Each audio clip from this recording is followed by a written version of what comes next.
we got a fish. There we go.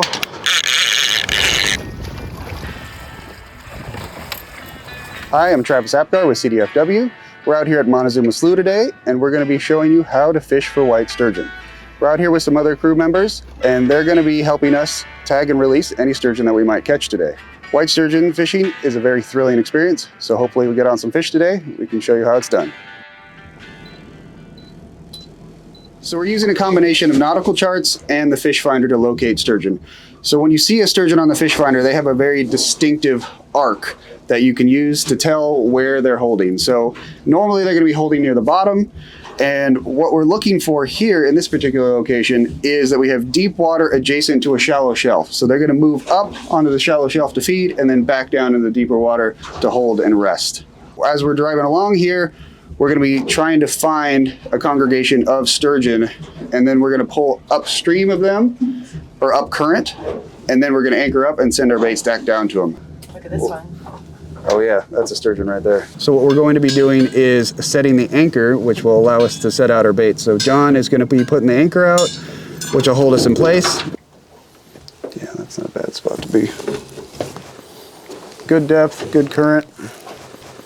So now we're going to be going back and setting down our baits. So first what we got to do is get our rods out, and I'll walk through the different type of rods we brought today. Let's do this one. So today we brought along 3 different reel types with us that each have their own pros and cons when you're fishing for white sturgeon. My favorite kind of reel to fish off of a boat is a conventional lever drag reel. I like these reels because they can hold a lot of line. The drags are easy to adjust, and they're quite powerful if you hook into a big sturgeon. Pair that with an 8-foot rod, and that gives you a great setup when you're fishing from a boat. The other kind of reel we have is a spinning reel. These will also work on a boat just fine, but actually this is my favorite kind of setup if I'm fishing from the shore or from a pier. The spinning reel allows me to cast further from the shore, and the third kind of reel that we brought today is a bait casting reel. It's kind of an all-around reel because you can adjust the drag quite simply by turning this little star, and it also has a line guide which will put the line back on the reel in a nice tidy way.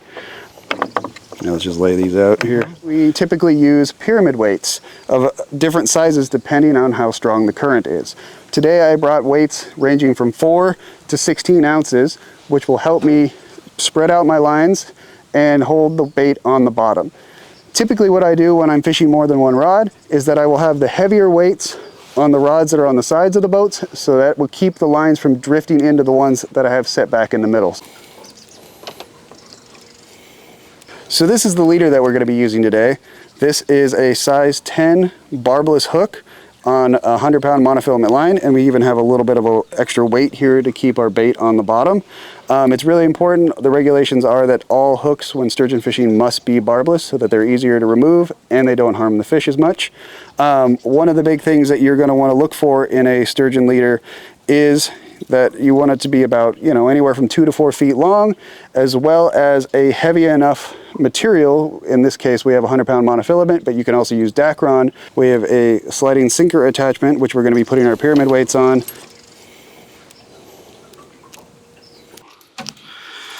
Let's get this one on here. So I have 2 different types of bait that I brought today. I have some roe, and that's just how I flavored it up. But as you can see here, I have them tied up into little roe bags. That will help me put them on the hook, and they'll stay there for a little longer. And then the other bait that I brought is ghost shrimp. And these are live ghost shrimp. As you can see, they are a little bit feisty. I like to use either one big one or a couple of small ones. And what I do is I tie them onto the hook with a little bit of magic thread.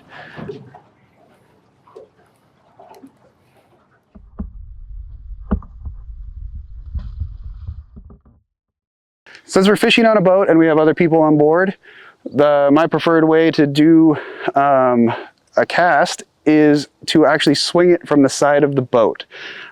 This one is going to be going out at a 45-degree angle from the back of the boat here, so that kind of creates that semicircle shape so the sturgeon can find a bait no matter whether they're to the right, the left, or directly behind the boat. I'm bringing this weight along the side here. I'm going to make sure that everybody is clear, and then I'm going to swing it out and let it hit the bottom. We're in about 20 feet of water. Once it hits the bottom, I'm going to engage the drag. I kind of move the weight a little bit and I take up any slack until I know that that weight is set. Once I feel that that weight is in a good spot, I will put the rod in the rod holder. There's a variety of different types of rod holders that you can use, but this one, it seems to work quite well for me.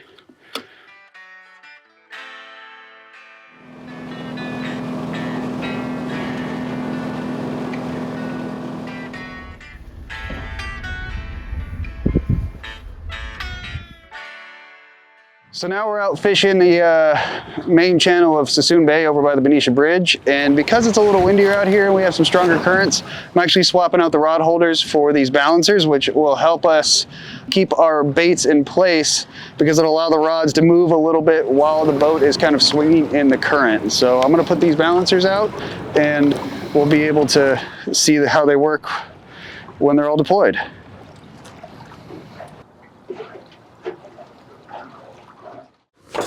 So as you can see, we got a bite right now. The rest of the rods on the board are all holding still, so we know we got a fish on the end of this line. We got about 20 or 30 seconds here before this fish is gonna be gone. So what I'm gonna do, instead of just setting the hook, I'm gonna reel as hard as fast as I can until I feel pressure. Then I'm just gonna lift it up, and then I'm gonna keep steady pressure on the fish because we're using barbless hooks.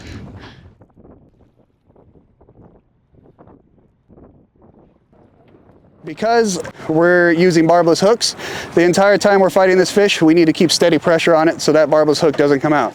Since this sturgeon is less than 60 inches, we're going to be able to bring it into the boat. And because we're out here doing a hook and line survey today, we're going to be tagging this fish as well. So I'm going to slowly bring this fish in close to the boat. Ryan's going to net it.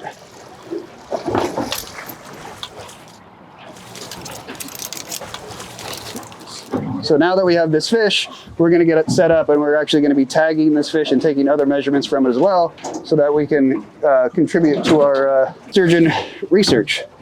What I'm going to do is I'm going to lower it down in the water. I'm going to make sure that it is, we got some good current. And there we go. As you can see, it swims away nicely. As you just saw, fishing for white sturgeon can be quite thrilling. We really encourage you to go out and make lasting memories of your own with this wonderful and thrilling fishery.